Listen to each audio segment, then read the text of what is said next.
We're finally gonna talk about Bryan Kohberger in this one. Hey guys, and welcome to part 3 of the Idaho 4 case. If you haven't yet seen parts 1 and 2, they will be in the description box below, but if you're here, I'm gonna treat you as if you already know what this case is about. In this series, we organize the facts and discuss what has been confirmed about the Idaho 4 case, and then we look at some discrepancies and talk about them. There is a little bit of speculation, naturally, but I try my best not to dive into any theories that are not based on anything concrete. All of this is my opinion for entertainment purposes only. So in this part, we're going to discuss Bryan Kohberger, everything about the suspect, the IGG, the touch DNA, the suspect vehicle path, everything. So without further ado, let's dive in. Let's actually start with something that I find super frustrating about this case, just as a little intro, let's say. What is so frustrating is all the coincidences. They are coincidences for now. Hopefully, once more information comes out, there will be some connections established, but so far that's all they are, coincidences, and there's a lot of them. Let me walk you through a couple.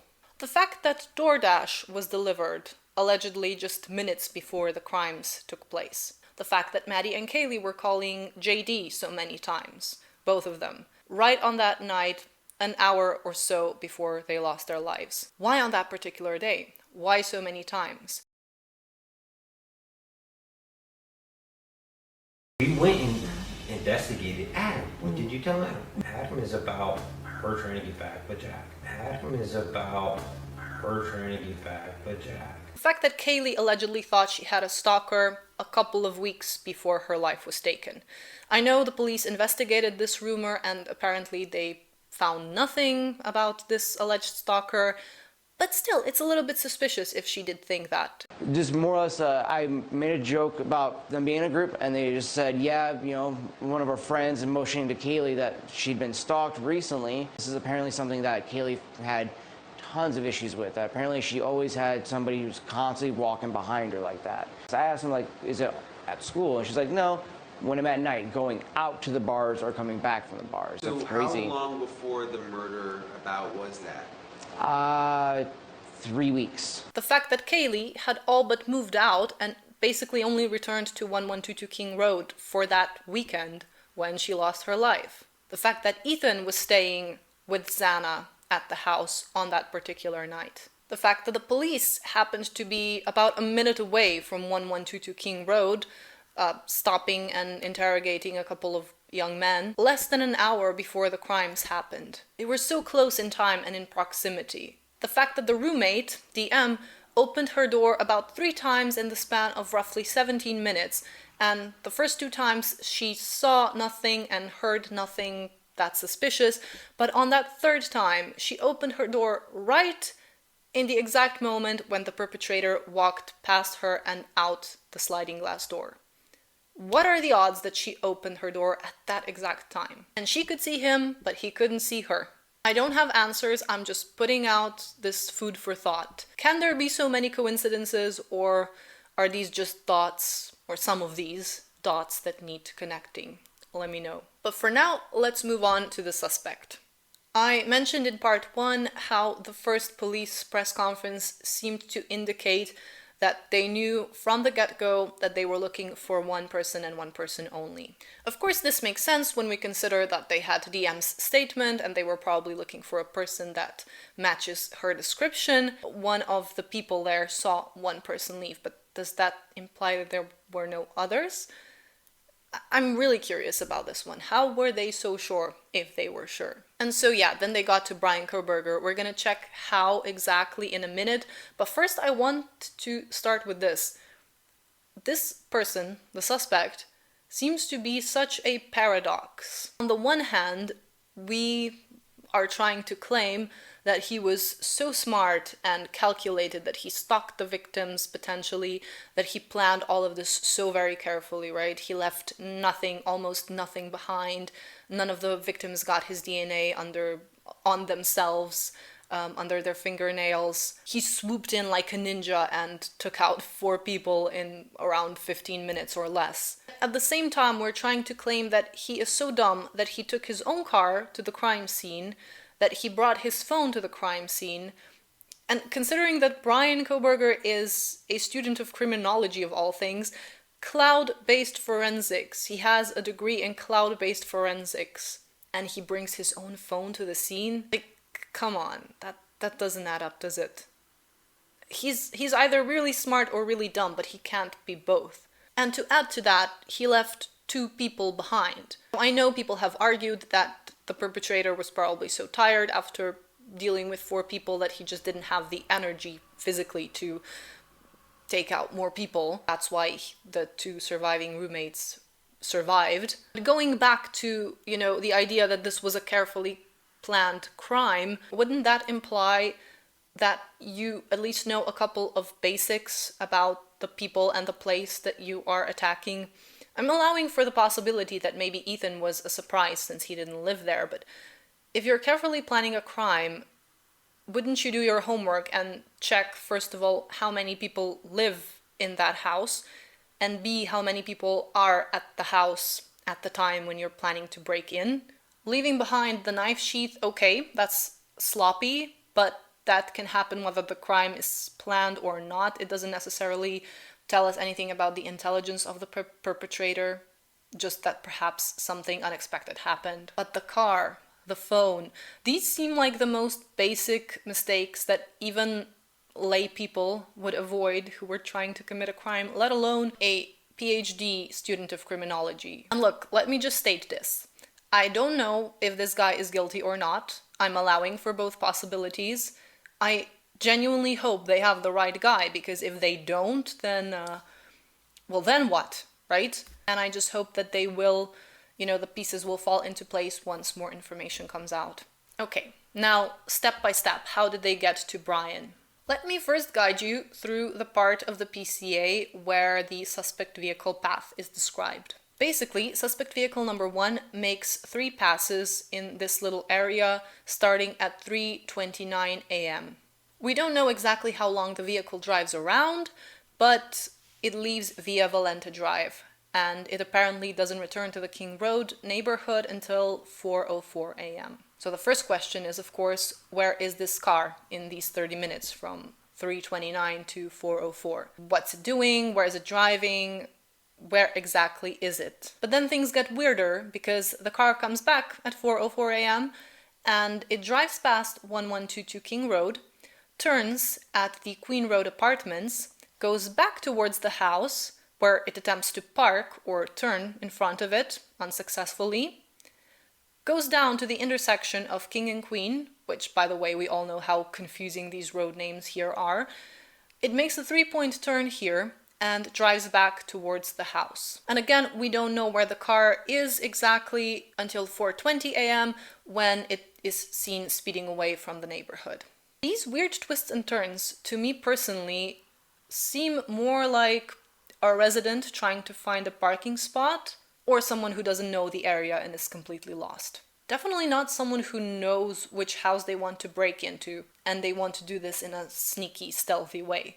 Because this driving around is anything but sneaky and stealthy. Even if you're scoping out the area or gathering the courage to go in, why on earth would you be maneuvering this car in those narrow streets in such a weird way? Like I said, if you told me about this car's path without context, my first instinct would be to say, okay, yeah, this seems like maybe someone came home and they were looking for an empty parking space, couldn't find one, so they left for about half an hour, hoping that a space would be free once they got back, and when they did, they still struggled to find a place to park. So either a resident who lives there or someone who is visiting someone who lives there. That's how I would interpret those twists and turns. I find it very hard to believe that this could have been someone who didn't want to draw attention to themselves and arrived there with the intention of committing a crime under cover of night. I mean, it could just be a very dumb criminal. That's also a possibility. Okay, so the law enforcement had this footage of suspect vehicle number 1, which they identified as a 2011 to 13, or rather 2011 to 2016 Hyundai Elantra. Now, how did they tie it to Bryan Kohberger? Apparently, on November 29th, 2022, an officer queried white Hyundai Elantras, and he came across Bryan's 2015 white Hyundai Elantra. On that same day, coincidence much? A totally different officer saw Bryan's Elantra parked in front of his apartment complex. So what I'm gathering from this is from that point on, they started to investigate this specific vehicle or the individual who owned it. Prior to all this, in August of 2022, Bryan was detained as part of a traffic stop in Idaho. He provided his phone numbers, and what is also stated is that apparently he had Pennsylvania license plates on his car, because that's where his car was registered. License plates were set to expire on November 30th, 2022. On October 14th, 2022, he was detained again as part of a traffic stop. This is where this footage came from. So on November 18th, he registered his car at Washington and received new license plates. This makes total sense considering that they were about to expire at the end of the month. But we also have to remember this. Suspect vehicle 1, on the footage that the police acquired from the time of the crimes, that vehicle was not displaying front license plates. Vehicles registered in Pennsylvania, as Bryan's car was prior to November 18th, did not require front license plates. But now, nowhere in the PCA does it explicitly state that Bryan's Elantra did not have front license plates, only that it did not require them. The PCA does, however, say that suspect vehicle number 1 and Bryan's car were a match. So does that include the missing front license plate or not? Probably yes, but not 100% clear. Now, remember how they had Bryan's phone number since August of 2022? Well, they searched his phone records next, and they checked November 12th, 13th, and 14th.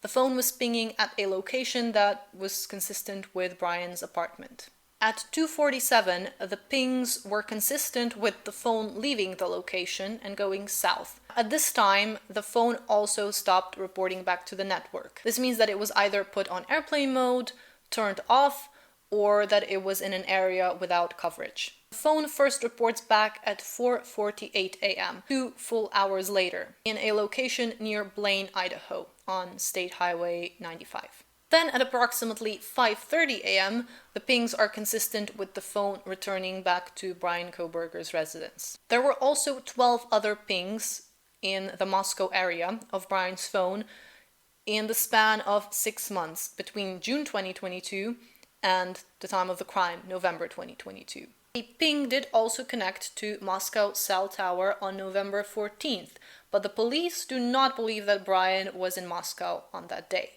Which brings us to the fact that phone pings, or rather cell site location information, can be a valuable tool, but it is not 100% foolproof. It can be helpful, it can be supporting evidence, and in this case it might just be, but it is not infallible. I don't know if that's the best proof, but DNA just might be. So now we finally get to the knife sheath.